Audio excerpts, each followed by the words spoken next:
All right, let's talk about something that's, believe it or not, just as crucial for a software engineer as writing clean code. We're diving into a core economic idea, the time value of money. Getting a handle on this is absolutely key to making smart financial decisions when you're building great software.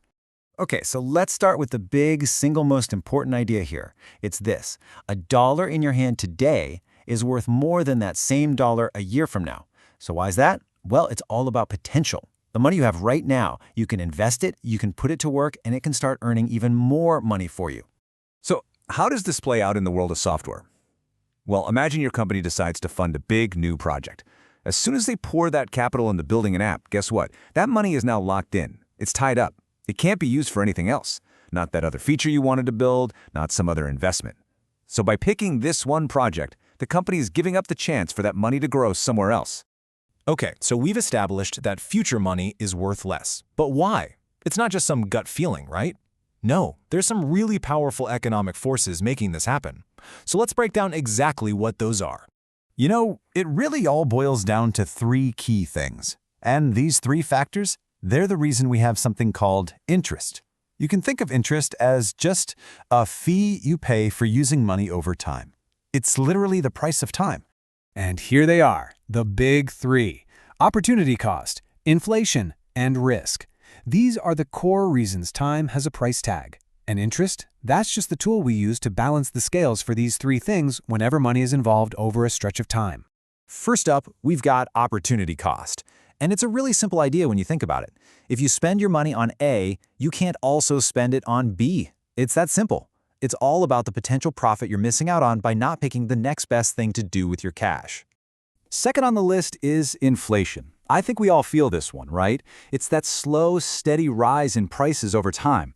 It means that a dollar in your pocket next year just won't stretch as far as it does today. Its buying power is literally fading away. And third, we have to talk about risk. I mean, anytime you lend or invest money, there's always a chance you might not get it back. It doesn't matter if it's a loan to a friend or funding a brand new software venture, that uncertainty is always there. So part of that interest payment is really just compensation for taking on that risk. Okay, so we've got the why down. We know why money's value changes over time. Now let's get to the fun part. How do we actually calculate it? How can we look into the future and figure out what today's money is going to be worth? So how do we do that? Well, to figure this out, we've got a really simple but incredibly powerful formula. It's the tool that lets us map out exactly how an investment is going to grow over time. And here it is, the future value formula. Let's break it down real quick. To get F, which is our future value, we start with P, our present sum of money.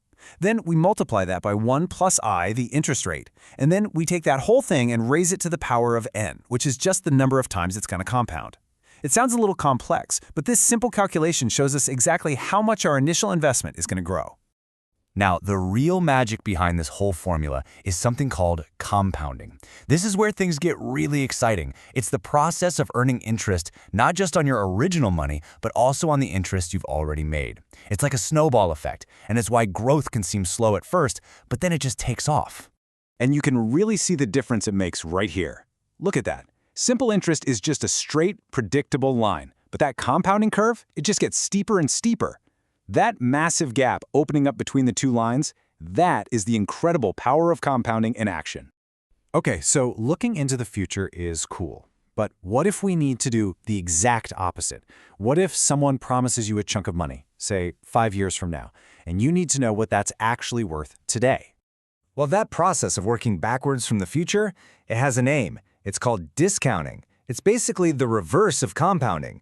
And what it does is let us figure out the present value of some money we'll get down the road. This is so important for making fair apples-to-apples comparisons. And that's the key takeaway right there. Present value takes some future amount of money and tells you what it's worth in today's dollars. It kind of strips away the confusion that time adds to the equation, so you can see what something is truly worth. And this is absolutely critical for making smart calls in software development. Let's say, for example, a new feature is going to cost you $100,000 to build right now, but it's projected to save the company money every year for the next 5 years. How do you know if it's a good deal? Present value. That's the tool you use to see if all those future savings actually add up to more than what you have to spend today. All right, let's put it all together. how do these big economic ideas actually apply to the day-to-day of software engineering? Because trust me, this isn't just theory. This is a super practical toolkit for making way better decisions. Look, at the end of the day, being able to justify your work financially is just as important as writing great code. And you can see how these ideas pop up everywhere. You use them to figure out the true cost of a project, to set smart prices for your subscription software, and of course to use present value to figure out which features are going to give you the biggest bang for your buck. So what's the big takeaway for you? Whether you're an engineer at the keyboard or a manager planning the next sprint, why does any of this really matter to you? Okay, let's do a super quick summary. Number 1, money has a time value, and it's because of opportunity cost, inflation, and risk. 2, future value lets us see what money will be worth down the road. 3, present value tells us what future money is worth today. And 4, these tools are what you need to make really smart financial choices on any software project. Simple as that. You know, I want to leave you with one last thought that I think really gets to the heart of what engineering economics is all about. It's not just about building systems that work. That's the baseline. The best engineers build systems that generate real, actual, measurable value. So the next time you're starting a project, I want you to ask yourself that question. How am I going to measure the value of this? Because thinking beyond just the code, beyond the technical puzzles, and really understanding the economic impact of what you're building, that's what separates a good engineer from a truly great one. Thanks for tuning in.